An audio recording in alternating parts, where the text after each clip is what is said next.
Graça e paz. Coloquemo-nos de pé, irmãos e irmãs, para acompanharmos a leitura do Santo Evangelho de João, capítulo 16, versículos 12 ao 15. João 16, 12 ao 15, que nos diz o seguinte: Ainda tenho muito que vos dizer, mas vós não o podeis suportar agora. Mas, quando vier aquele Espírito de verdade, ele vos guiará em toda a verdade. Porque não falará de si mesmo, mas dirá tudo o que tiver ouvido, e vos anunciará o que há de vir. Ele me glorificará, porque há de receber do que é meu, e vos há de anunciar. Tudo quanto o Pai tem é meu. Por isso vos disse que há de receber do que é meu, e vos há de anunciar a palavra da salvação. Oremos pedindo a iluminação do Espírito Santo. Senhor, nosso Deus, nosso Pai, que estás nos céus, que estás na terra, que estás em nosso coração, que estás no meio do teu povo, que está naqueles que sofrem, naqueles que neste momento estão desabrigados, estão tristes, estão desamparados ou aparentemente desamparados, diante das guerras que assolam esse mundo por causa da ganância de poderosos, de pessoas que só pensam em si mesmas. Senhor nosso Deus, nós clamamos pela tua misericórdia. Sei que é uma oração de invocação, mas nesse momento, Pai, eu, pela graça do teu Espírito, Pai, elevo a minha voz em clamor por todos aqueles que neste momento estão sofrendo, Pai, com as guerras nesse mundo, com o desamparo. Vem, Senhor, do céu trazer a tua paz sobre esta terra. Pai, ilumina-nos nesta manhã para proclamar o teu santo evangelho.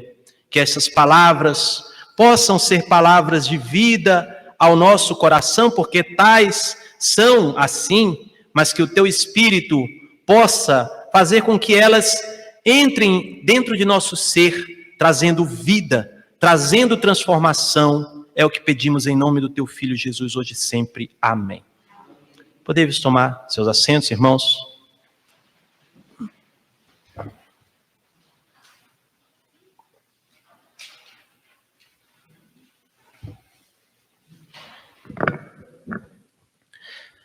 Existe um ditado, eu não procurei ver se ele é dito dessa forma, mas é bem conhecido. Diz-me com quem tu andas e eu direi quem tu és, não é verdade?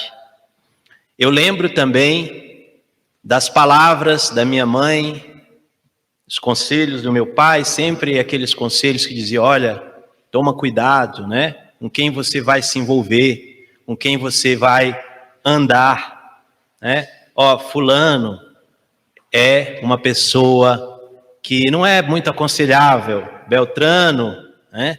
Ah, que bom, legal que você está vivendo, convivendo, fazendo amizades com tais pessoas. Muitas das vezes esses juízos sobre o que são ou não são as pessoas, eles não são corretos. Muitas das vezes, sim. Muitas das vezes há razão, muitas das vezes há apenas uma desconfiança por causa de aparências ou de falsos julgamentos. Mas o fato é que a convivência ou com quem nós convivemos, com quem andamos, influencia a nossa vida, influencia o nosso caminho. Isso é um fato. As pessoas que nos acompanham no caminho da vida, elas são importantes. Elas fazem parte da nossa existência. É muito difícil apagar as memórias ou tudo que nós construímos com esta convivência. Bem, o evangelho de hoje, ele nos fala de uma espécie de profecia de Jesus, de um momento em que os discípulos ficariam sem ele, em que os discípulos ficariam sem o seu mestre, sem aquele que tinha andado com eles, sem aquele que os tinha influenciado, sem aquele que os tinha guiado pelo caminho, sem aqueles o qual eles tinham criado uma íntima conexão. É assim também, quando nós perdemos alguém que é importante, muitas das vezes nós ficamos sem direção, ficamos sem rumo. Foi o que aconteceu com os discípulos. Só que Jesus diz para eles as seguintes palavras, que eles não ficariam só, eles receberiam um Consolador. Porque, irmãos e irmãs, o discípulo de Jesus, na verdade, ele nunca está só. A promessa de Jesus neste texto é: Ele vos guiará. Nós somos guiados pelo Espírito Santo, mesmo nos momentos onde nós pensamos ou sentimos que parece que Jesus está longe ou Jesus está distante. Ele diz: o Espírito Santo estará com vocês. Bem, ele diz: Ele vos guiará em toda a verdade. O termo e o verbo grego aqui para guiar vem de um termo grego também que significa caminho. O Espírito Santo, então, a palavra de Deus diz que ele guiará os discípulos, ele colocará os discípulos no caminho. Nós estamos falando do Evangelho de João. O Evangelho de João diz o quê? Jesus, em determinado momento, quando ele está no seu discurso a uma multidão, ele diz: eu sou o caminho, eu sou a verdade e eu sou a vida. Então o Espírito diz: eu vos colocarei no caminho, eu vos levarei a conhecer Jesus. Não há realmente, irmãos, como seguir Jesus se não for pelo Espírito Santo. As pessoas dizem: bem, mas como que eu posso fazer isso? Bem, é pelo Espírito Santo. Por isso eu não julgo quem faz parte de outros credos, quem não acredita em Deus, quem não acredita em Jesus, porque esta é uma obra que não é feita por nós. Alguém simplesmente não pode dizer: eu quero ser cristão ou seguir a Jesus, e isso vai acontecer por uma simples vontade ou porque alguém disse. Porque isso envolve convicção, envolve envolvimento, envolve uma ação que ultrapassa a nossa compreensão. E esta talvez é uma das coisas que a doutrina calvinista ela tem de interessante. Não nos detalhes que essa doutrina é desenvolvida, muitas das vezes, quando fica se discutindo interminavelmente sobre distinções sutis do que é ou não é a predestinação, ou os 5 pontos do calvinismo, que dizem, então, um deles que seria, que a pessoa ela é eleita incondicionalmente. Bem, são todas tentativas humanas de tentar compreender esse mistério de algo que nos ultrapassa, de algo que vem daquilo que nós não compreendemos e que nós chamamos de Deus. Este algo que vem a nós e que nos coloca no caminho do seguimento de Jesus, que disse: eu sou o caminho, a verdade e a vida. O Espírito nos guia para este caminho, ele nos guia para Jesus, com quem nós caminhamos. Esse caminho que é a verdade também. E a verdade aqui, irmãos e irmãs, não é um conceito intelectual, não é aquilo que você aprende em livros escolares, não é o resultado de um processo argumentativo, de uma conclusão lógica. Não. A verdade também aqui não é só ter que dizer, quando alguém te pergunta: o que você está pensando agora? Você diz assim: bem, eu tenho que falar, porque se eu não disser eu estou mentindo, Isso não é a verdade, tá? Podem ficar tranquilos. A verdade aqui é Jesus. A verdade é Jesus. A verdade é uma pessoa. Ser verdadeiro para o cristão, portanto, é seguir Jesus. Ser verdadeiro é seguir Jesus, mesmo que em determinados momentos nós falhemos. Mesmo que em determinados momentos nós, por algum lapso, faltemos com a verdade literal. Não estou dizendo que é para sair mentindo ou enganando as pessoas. Mas, às vezes acontece de você faltar com a verdade no sentido daquela palavra. Bem, se você tem humildade para reconhecer esse erro e para dar a volta por cima, você está seguindo a verdade. Você está seguindo Jesus. Bem, o texto ainda fala que o Espírito anunciará o que há de vir. E aqui existem muitas interpretações. Alguns dizem que esse texto significaria novas verdades que Deus revelaria aos discípulos. A doutrina católica se refere à revelação, por exemplo, da tradição da igreja que viria depois, que o Espírito Santo revelaria.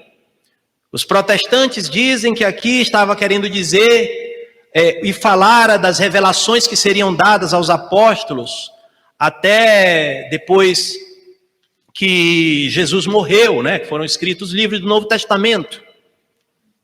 Mas, se nós novamente pegarmos o sentido do Evangelho de João, o Evangelho de João, ele fala disto que há de vir, como uma compreensão que os discípulos iriam alcançar depois da morte de Jesus, de coisas que eles não tinham compreendido enquanto Jesus estava com eles ali, andando, literalmente. Por exemplo, em João capítulo 2, versículo 22, ele está falando do templo. E aí ele diz que o templo ia ser destruído mas em 3 dias ele seria reconstruído. E aí o texto diz, mas eles não sabiam, ou seja, vieram só a saber depois que Jesus estava falando do templo que era ele mesmo.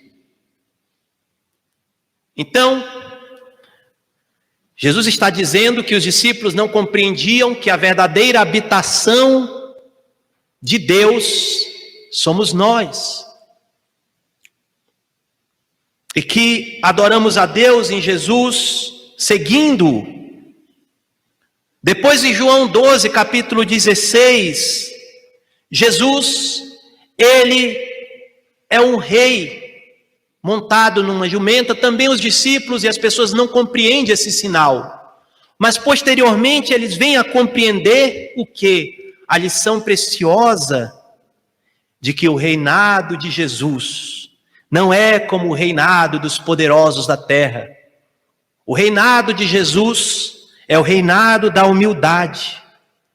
Jesus não entra em Jerusalém, entrando como Alexandre Magno. Alexandre o Grande entrou nas cidades conquistadas, ou quando ele conquistou a Pérsia, no seu cavalo bucéfalo, branco, grande, bem tratado, ele entra numa jumenta, para mostrar que o poder de Deus, ele está na fraqueza, como diz Paulo. Não está no trono dos poderosos. Os discípulos vão entender que Deus é o Deus que se humilha, o Deus que está no serviço.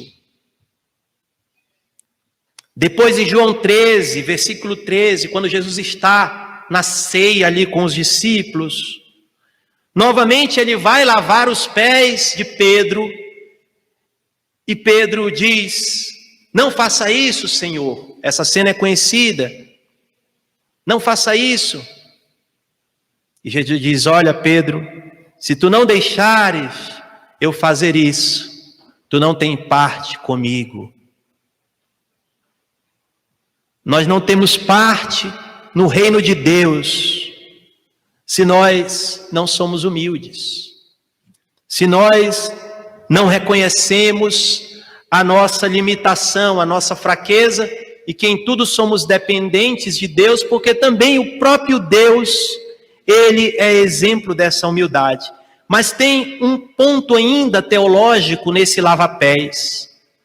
Porque quando Jesus lava os pés, ele está querendo dizer que ele, como mestre, ele, como aquele que os guiava, estava fazendo algo que era indigno aos olhos dos homens, que não era compreensível aos olhos dos homens como algo pertencente a alguém da importância de um mestre, porque isso simbolizava a vida que ele também estava dando, estava entregando. E aquele que não recebe esta vida e que não reconhece isso, ele também não tem parte no reino de Deus. Porque só tem parte, de novo, no reino de Deus, aquele que dá a sua vida, entrega a sua vida totalmente para Deus. No segmento de Jesus, que é o próprio entregar, como Jesus se entregou, como Jesus viveu, em total entrega a Deus. Mas nós somos pretensiosos. Nós somos pretensiosos. Só que o caminho de Deus, o caminho de Jesus, é despretensioso. Jesus fala que o Espírito, ele não falará de si mesmo, mas dirá tudo o que tiver ouvido. Ele me glorificará, porque há de receber do que é meu e vou-lo há de anunciar. Bem, ele não falará de si mesmo. Jesus também não anuncia algo que é de si mesmo. Ele anuncia o que recebe do Pai. Né? Então, é um exemplo para nós também.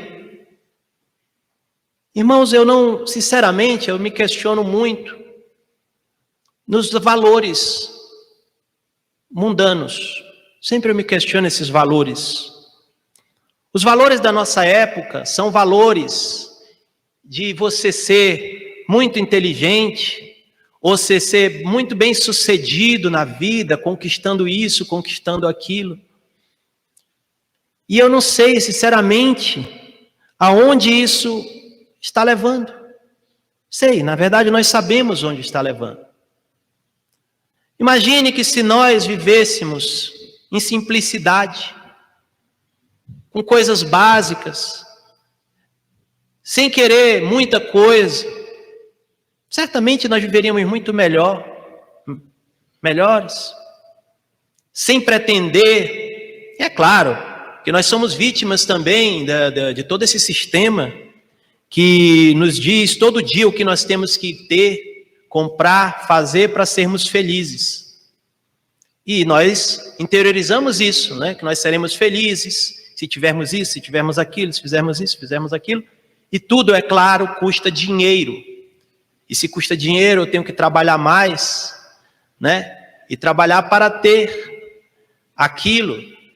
Mas muitas vezes você acaba não tendo, e trabalha tanto e não tem aquilo que você quer. E fica infeliz, né? Também. Mas é importante que você mantenha essa ilusão para o capitalismo, né? Que você mantenha a ilusão de que você vai alcançar aquele negócio lá. Porque de você é livre. O sistema capitalista diz, você é livre. Então, você é livre para quê? Mas qual é a liberdade do capitalismo? Você é livre para consumir. Você é livre para consumir. Só que, no fundo, você só seria livre se te jogasse, né? Quantos milhões aí? 2 milhões na sua mão, no mínimo, aí para você consumir o que você quisesse. Aí você era livre, né? Livre para consumir de acordo com o capitalismo. Aí eu diria, poxa, né? Tá aí, ó, você tem dinheiro infinito, você faz o que quiser. Ah, não, eu sou livre, de acordo com o capitalismo.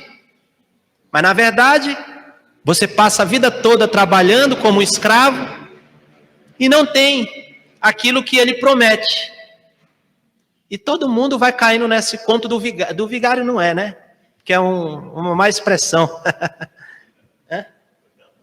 No, coitado do vigário, né? Não sei porque que inventaram essa expressão. Mas você vai caindo nesse conto aí. Né? Nessa história da caronchinha. Mas para dizer, irmãos, que o reino de Deus e o evangelho, ele não partilha aquilo que nós falamos todos os domingos nesse púlpito aqui, ele não partilha desses valores. Então, por aí, pagando 200 mil reais para subir um monte, parece, né? Você ouviu essa história aí? Para subir um monte, onde você vai se tornar mais homem, homem de Deus, né? Alguma coisa parecida.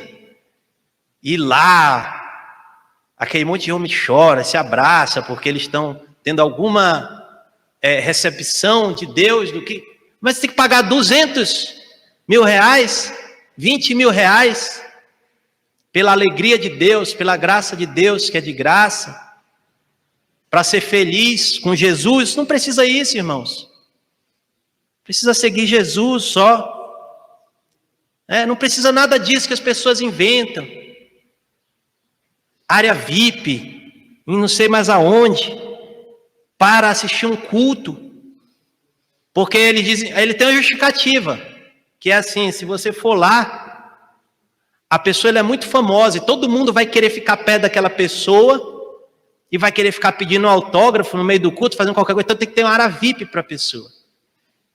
Mas aí, o líder não consegue ensinar a sua igreja, que ali só quem tem a glória é Jesus, é Deus, que ali todo mundo é o mesmo. Na verdade, mais uma forma de ganhar dinheiro, né? Com a palavra de Deus. Uma vez um colega meu falou assim, olha só que coisa interessante, eu tinha chegado de São Paulo, e eu conversando com ele, era um rapaz da Assembleia de Deus, eu nunca imaginei que ia sair uma coisa da boca daquele rapaz.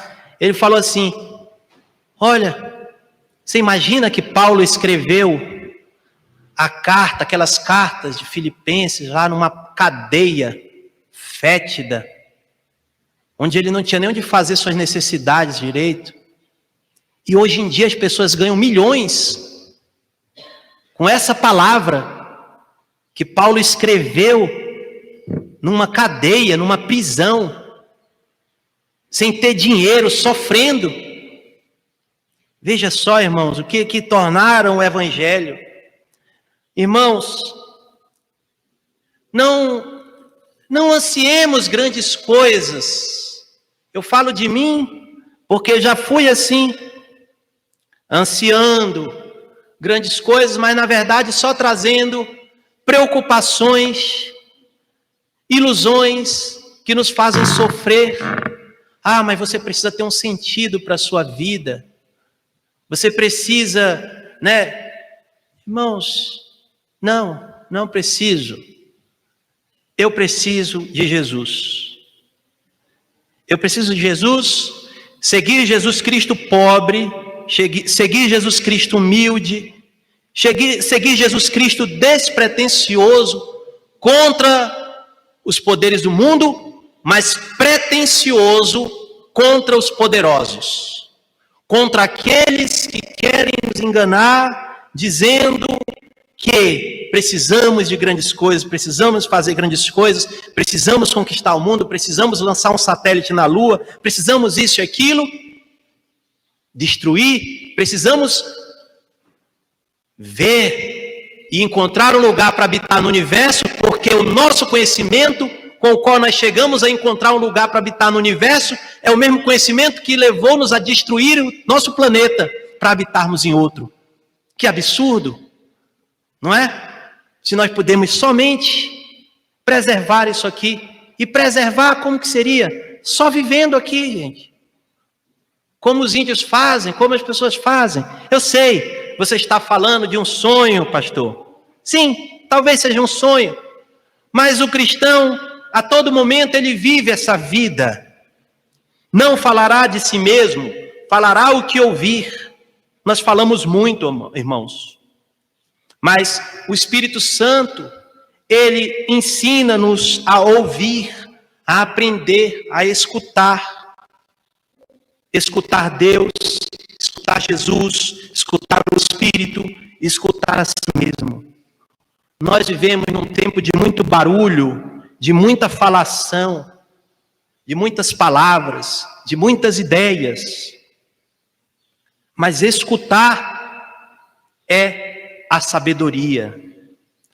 Provérbios diz, até o louco é tido por sábio, né, quando se cala. E nós falamos muito. E às vezes morremos pela boca. Viver, agir, seguindo a Jesus. Bem, irmãos, encerrando aqui esta pregação de hoje, eu lembro das palavras de Santa Clara, irmãzinha de Assis, né? Amiga de São Francisco, quando ela fala no seu testamento do seguimento, onde ela fala que a vida cristã trata-se de entregar-se a Cristo, o Filho de Deus que se fez o nosso caminho. Irmãos, minha oração hoje é que o Espírito Santo possa nos guiar no caminho de Jesus, possa nos guiar a Jesus Cristo, que é o caminho para o seu evangelho da humildade, o evangelho do despojamento, o evangelho do serviço, porque o mundo não precisa mais de ganância, de egoísmo, de mais poderosos, de mais conquista.